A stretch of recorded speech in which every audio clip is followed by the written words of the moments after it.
Monsieur Rimana a été arrêté en 2015 alors qu'il participait à une manifestation pacifique. Il est membre en fait d'un parti politique, le Mouvement pour la solidarité et la démocratie, donc le MSD. Il participait à cette manifestation le 12 mai 2015 et il a été arrêté par des policiers de la garde républicaine et a été conduit au service national des renseignements, où il a été détenu pendant un mois. Il a subi des actes de torture, il a été frappé avec plusieurs outils, avec des crosses d'armes, avec des bâtons.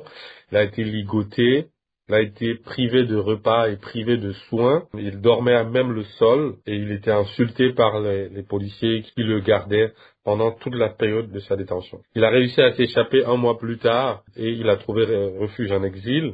Et donc, il a déposé cette plainte devant le comité contre la torture en demandant que les actes de torture qu'il a subis soient examinés par le comité contre la torture et qu'une décision soit rendue. Donc, le comité a constaté, au regard des éléments de preuve qui lui ont été soumis, c'est-à-dire les rapports médicaux et les rapports psychologiques, les photos et les expertises qui ont été faites sur ses os, qu'en effet, des actes de torture avaient été perpétrés contre lui. Le comité a aussi établi que même si la victime avait dénoncé publiquement devant les autorités judiciaires ces actes de torture, l'État n'a fait aucun effort pour pouvoir investiguer et donc que l'État s'était rendu complice en fait des actes qui ont été perpétrés par ses agents. Des services nationaux de renseignement qui permettaient de pouvoir torturer des personnes politiquement engagées qui contestaient la réélection de l'ancien président. Alors la décision a été communiquée aux autorités burundaises par le Comité des Nations Unies contre la torture et le comité a demandé aux autorités de pouvoir mettre en œuvre les décisions dans un intervalle de 90 jours.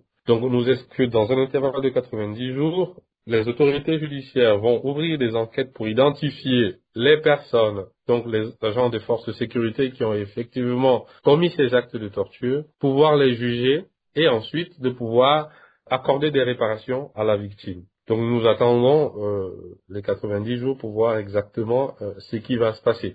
Par contre, ce que nous savons déjà, c'est qu'il ne s'agit pas de la première décision qui a été rendue contre les autorités burundaises dans ce contexte-là. Et nous avons constaté qu'aucune des décisions précédentes rendues n'a été exécutée. D'ailleurs, dans la décision actuelle, le comité contre la torture déplore le manque de coopération de l'État burundais dans la mise en œuvre de la Convention contre la torture qu'il a librement ratifié et qu'il proclame d'ailleurs à chaque fois respecter. Le comité contre la torture n'est pas une juridiction, mais c'est un organe de traité quasi juridictionnel, c'est-à-dire qu'il fonctionne comme une juridiction. Et c'est un organe des Nations Unies qui a déjà été saisi et qui continue d'être saisi. Cette plainte, en fait, n'est qu'une seule parmi une série d'autres plaintes qui sont encore pendantes devant ce comité. Et ce qu'on voit, c'est que ce comité, déjà depuis presque 5 ans, dit de manière systématique que des actes de torture ont été commis et continuent d'être commis. Le Burundi a été examiné devant le comité contre la torture au mois de novembre 2023 et le comité a interpellé déjà les autorités burundaises sur l'obligation de pouvoir faciliter l'accès à la justice, de pouvoir enquêter sur ces actes, de pouvoir les mettre en œuvre. Il faut comprendre que le système de protection des Nations Unies, de protection en matière de droits humains, est un système qui s'appuie et se base sur la coopération des États. Alors, il faut savoir qu'il y a d'autres mécanismes qui sont aussi saisis de la question burundaise, notamment la Cour pénale internationale qui, depuis 2017, a ouvert des enquêtes sur des actes de torture et d'autres crimes internationaux qui ont été commis au Burundi dans la même période que j'ai évoquée.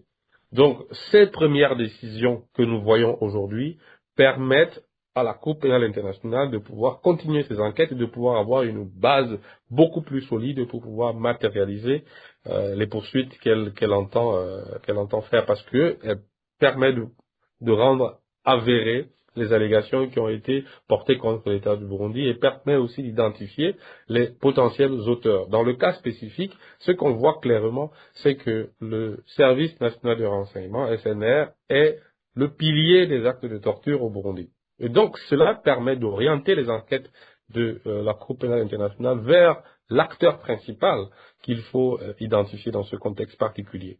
Et ce n'est qu'avec la coopération de l'État du Burundi premièrement, mais des autres États, notamment de l'Union africaine et des Nations Unies, qu'on peut arriver à effectivement forcer l'État du Burundi à prendre les mesures nécessaires pour prévenir et lutter contre la torture.